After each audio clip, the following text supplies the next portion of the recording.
Okay, so in our lesson 2.7, we're going to be working with absolute value inequalities, and all the, I should say all, a lot of the same rules that apply to solving absolute value equations apply here. The absolute value expression needs to be by itself before you can get rid of the absolute value bars. And then you do actually get rid of the absolute value bars and set up a situation that you're going to solve and find the solution for it. So remember step A, get the absolute value expression by itself. Step B, set up the case or cases that help you get rid of the absolute value bars and then solve it. Okay, well, when we're solving absolute value inequalities, we're going to follow that same process, but what's different about absolute value inequalities is it's not going to be set equal to a number or numbers. It's going to be made into a compound inequality. So the first type we're going to do are the ones that involve the is less than symbol and the is less than or equal to symbol.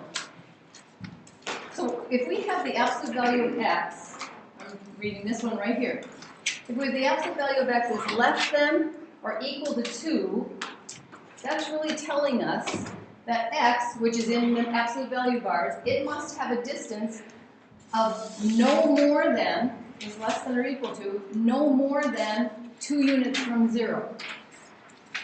So whatever x is, it can't be any more than 2 units away from 0. So give me some examples of some numbers then that x could be. John, what's 1? 1. 1. 1's no more than 2 units away, right? Allison? 2. 2's no more than, it's exactly 2, but it's no more than, Patience? 4. 4. Can we put 4 in there for x? How far is 4 from 0? 4 units away from 0. Is 4 no more than 2? It's actually more than, isn't it? John? Negative. Negative 1. How far is negative 1 from 0? 1. Only 1 unit, so it's no more than 2. Justine? Negative 2. Because negative 2 is how far from 0? 2 units away, so it's no more than 2 units away. Kenzie? 0. 0. 0 is no more than 2 units away from itself, is it? Give me some examples of numbers that can't be then. 5. Because 5 is how many units away from 0? 5. 5. Is that more than 2? Yeah. So it kind of sounds like they're restricted to a region between two numbers. Between what two numbers? 2 and negative 2. Negative 2 and positive 2. So x must be somewhere in the range of between negative 2 and positive 2, and we can write that as a compound inequality.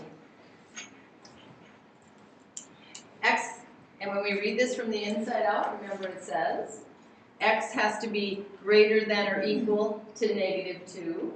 Remember, x is the number that's going to go in the absolute value bars. So negative 2 and negative 1, we said 0, all those could go in. Has to be greater than or equal to negative 2, and it has to be less than or equal to positive 2. So it has to be somewhere between negative 2 and positive 2 to make that inequality, that absolute value inequality, true.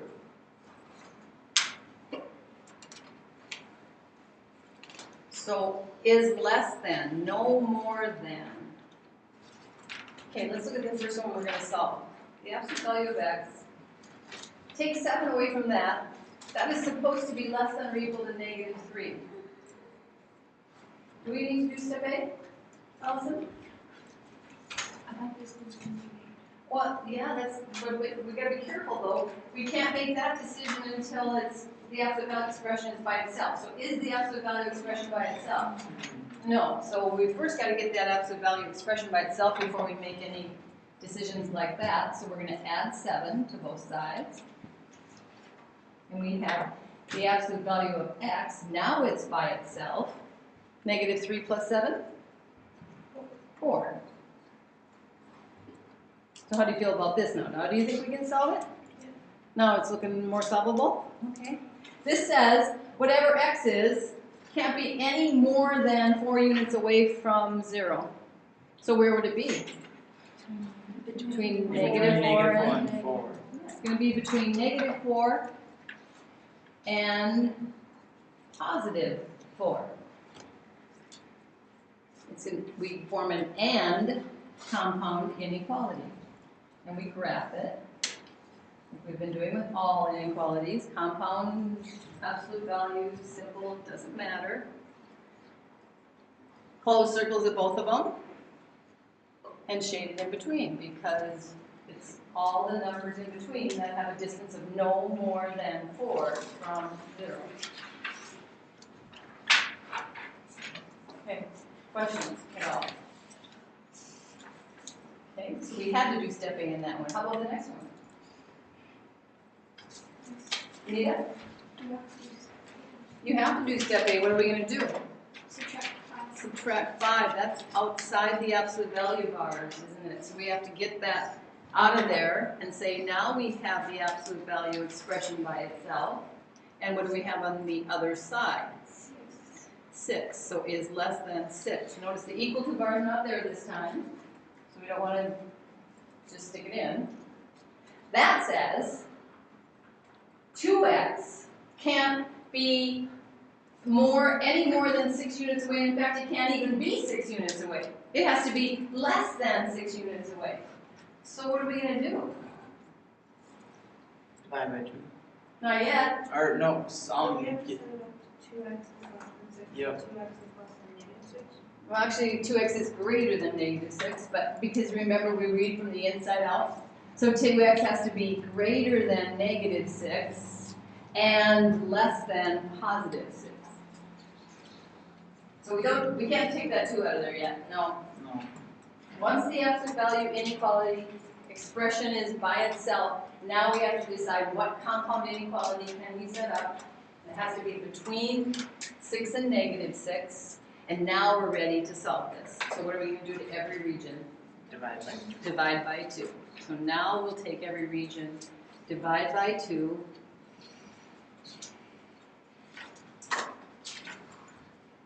and we're going to get, for a solution, negative 3 is less than x is less than 3.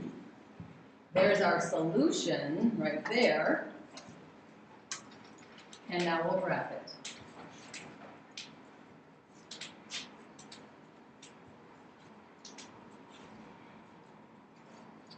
And it goes where? Where do I go shade? In between. Okay, now notice, so far, we can notice something that both of the endpoints are what? In each of these. The endpoints are what? What relationship do they have to each other? They happen to be opposites of each other. Does that mean that's always going to happen, do you think? Not necessarily. We don't want to start making any assumptions like that, which is easy to do once we start practicing and we see, oh, well, I can shortcut this. I don't have to work so hard. But we really can't. Does anybody have any concerns, questions about that one? Okay, I want you to see if you can start the next one on your own. The absolute value of 2x minus 4 is less than or equal to 10.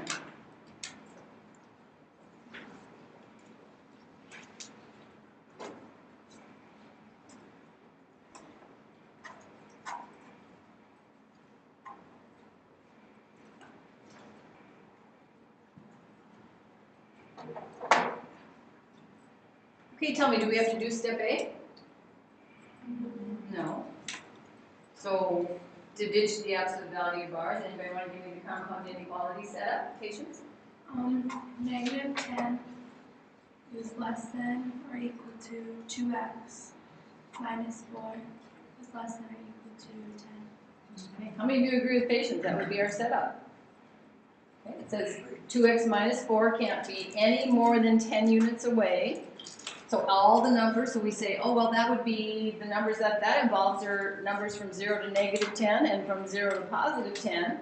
So this is a correct setup. Now we're ready to solve our compound inequality, right? Okay. So go ahead if you haven't yet. Get it solved.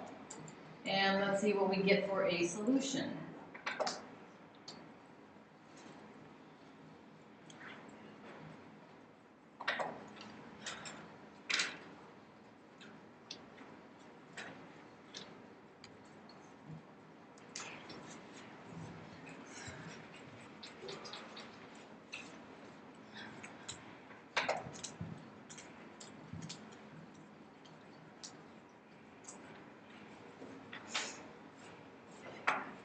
Anybody agree with me if you're done? Got one agreeer. I agree. Couple, three, oh good. Feeling better now. Notice, are the endpoints opposites? Not this time, are they? Remember we said we probably shouldn't assume they have to be, and they're not.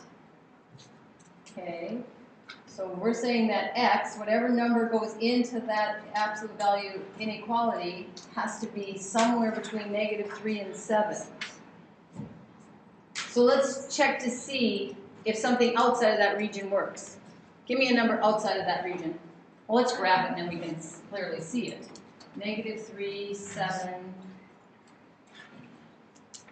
Okay, give me a number that's outside of that region. Patience? 8. 8. Okay, let's put 8 in there. Let's go back up to the beginning. Up here with me. 2 times 8. 16. 16 take away 4. The absolute value of 12 is? Oh, what's the absolute value of 12? 12. 12. Is 12 less than 10? No, doesn't make it true, does it? But let's see if -7 or a +7 does. 2 times 7? 14. 14 take away 4? 10. Absolute value of 10 is? 10. Is 10 less than or equal to 10? Yes. Yeah, it's equal to it, isn't it? So we have probably a good solution here. Okay. Anybody have questions or not accomplished that? I'm going to be checking your notes at the end here, so hopefully you're keeping up. Okay, look at our next one. Do we need to do step 8? Okay, what are we going to do? Subtract 5. Okay. Absolute value expression is now by itself. It says the absolute value of x is less than -2. The distance can't be negative. Distance can't be negative, but we have to think about these almost a little bit differently than we do with equations. The minute you see a negative sign, a negative number over there with an absolute value bar, that does not mean the answer is going to be no solution. That's in equations. This says the absolute value of x has to be less than -2. Well, what happens when you take the absolute value of a number? What kind of number do you always get? Positive number and or negative. no? When you Or take more the absolute value of a number, I don't care what that number is, except for 0. What happens when you take the absolute value of a number? What do you get? A positive number, right? If you take the absolute value of 0, what do you get? 0. Okay. Well, that basically we're saying then that if this is going to turn out positive, no matter what positive number you pick, it has to be less than -2. It's not possible, is it? Or it says, if it's 0, the absolute value of 0 has to be less than -2. What's the absolute value of 0? 0. Is 0 less than -2? No. No. So since the absolute value of a number must be positive, and this is exactly what that says, the absolute value, and it's not because that's a negative, it's because this states that the absolute value must be less than -2. It's saying a positive has to be less than -2. I can't think of any positive numbers on the number line that are less than -2. Can you? So since it states that this positive has to be positive, has to be less than -2, there are no, well, I don't want to put solutions there. There was another word I wanted to do. No positive values. I'm sorry. No positive values less than -2. There are no positive values less than -2. So now we're going to say the answer is no solution. Now, be careful. Be careful. You have to evaluate it one by one. You can't say just because there's a negative over there, that automatically means no solution. You have to process through that. You have to say, when I take the absolute value of this, I'm going to get a positive, and a positive can't be less than a negative. That's why. Okay? Let's go to the back side where we're going to now deal with a different type. Notice this time we're dealing with is greater than or is greater than or equal to. That states a little bit differently. So the absolute value of x is greater than or equal to 5. That's really saying this. X must have a distance of at least, it can't be any closer than, how many units from 0? 5. It has to be at least 5 units away from 0. So whatever it is, it's got to be 5 units away from 0. 5 units, 1, 2, 3, 4, 5, and then it's got to be at least that, so then there's going to be a whole bunch of them over there. 5 units away from 0 this way. It's going to be here, it's got to be a whole bunch of them going that way. At least 5 units away. What kind is that? That's an OR, isn't it? Remember, they going like this are ORs. These are ANDs, and these are ORs. Okay, so we say then X could come from one of 2 regions. The numbers that are at least 5 units away on the left side are what? -5, -6, -8. So X is less than or equal to -5. Starts at -5 and it keeps going that way. -6, -7, -8, -20 million. Or the other numbers on the number line that are at least 5 units away from 0 start at 5 and go up. So X is greater than or equal to 5. So this one turns out to be an OR statement, not an AND. So -5, +5, shaded at -5, here -5, and all these other numbers are at least 5 units from 0. +5, and all these numbers are at least 5 units from 0. So we end up with an OR. Okay, well then let's start solving the ones that have is greater than. What are we going to do in that first one? Add 7. Add 7. Okay, add 7 to both sides. Because we're trying to get the absolute value expression by itself. What's -3 plus 7? 4. This says X must be what? Greater than or equal. Okay, so it must be how many units away from 0? At least 4, right? 4 or more. So that means then X can be any numbers less than or equal to -4, 4 or more units away, less than or equal to -4, or X can be greater than or equal to +4. All the numbers that way. And we don't have any solving to do. X is already by itself, so we can go to graphing it and show which numbers are solutions then.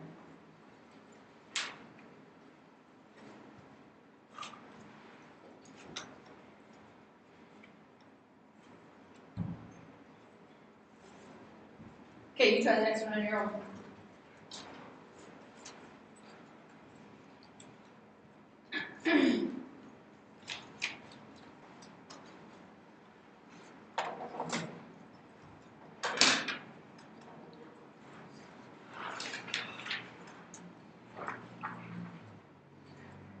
Feel free to confer with your table partner.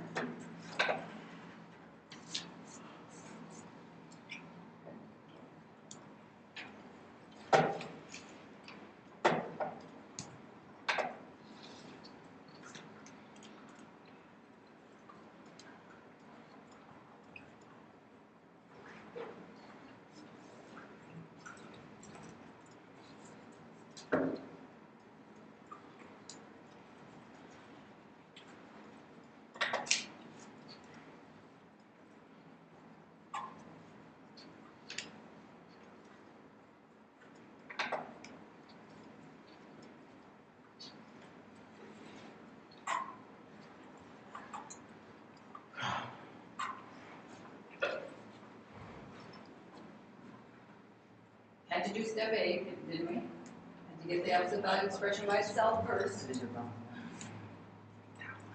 Then we say to ourselves, oh, X minus 3 has to be greater than 4. It has to be more than 4 units away from 0. Well, those are all the numbers after -4 going left. All the numbers before, after +4 going right. So I set up my compound inequality. That's what's going on right here. getting rid of the absolute value bars, solve, and we should have our, hopefully, correct solution.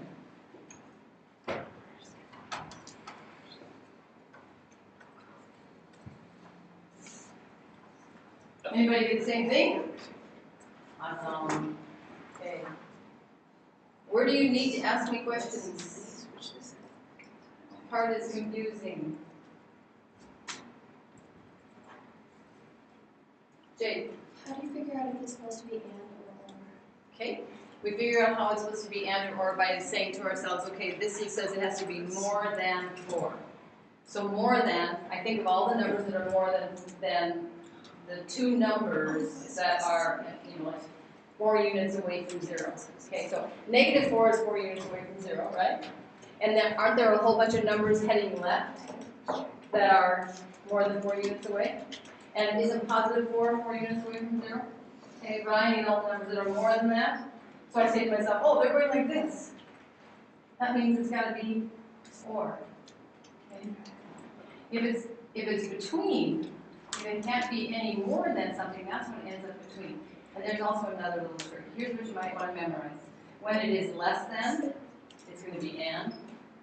When it is greater than, it's going to be or. You can count on that all the time. Okay? Okay, any other concerns on that one? Okay, let's do this next one. What's our first move? Subtract 8, okay? So we now have 2 times the absolute value expression, x plus 2, and that's negative 4. Don't stop because there's a negative number there. What will we do next? Divide by 2. So we're going to take both sides and divide by 2.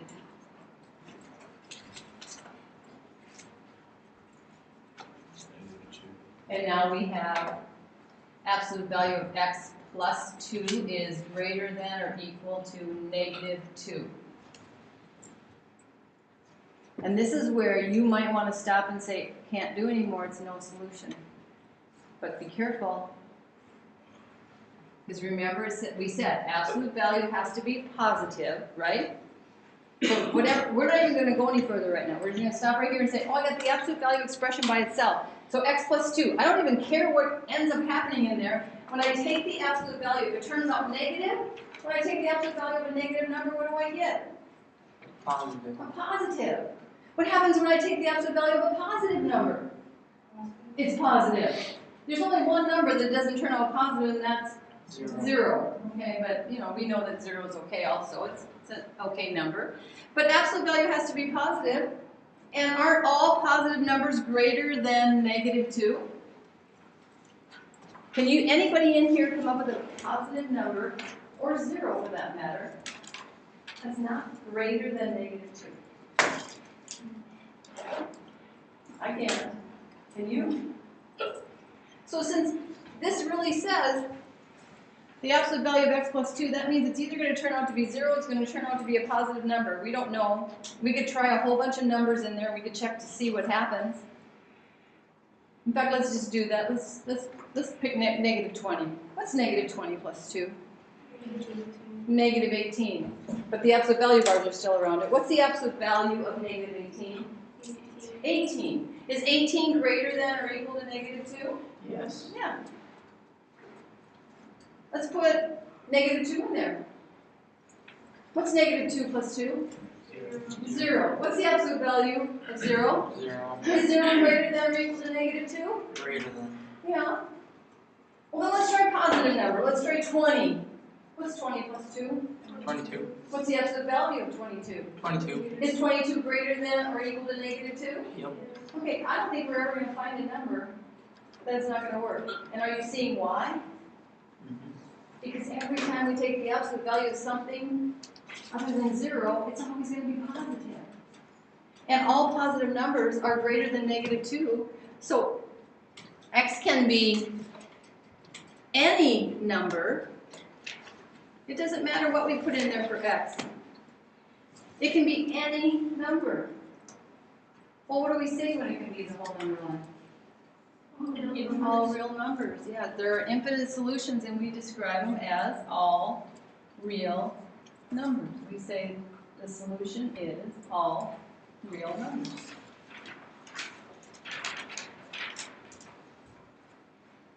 Okay, anybody want to ask any more questions about that one? Because be careful, remember what I said. Sometimes we're going to get no solution, but not always. So you're going to have to evaluate when is the answer all real numbers, and when is the answer no solution, or when can I actually end up with an or an and situation.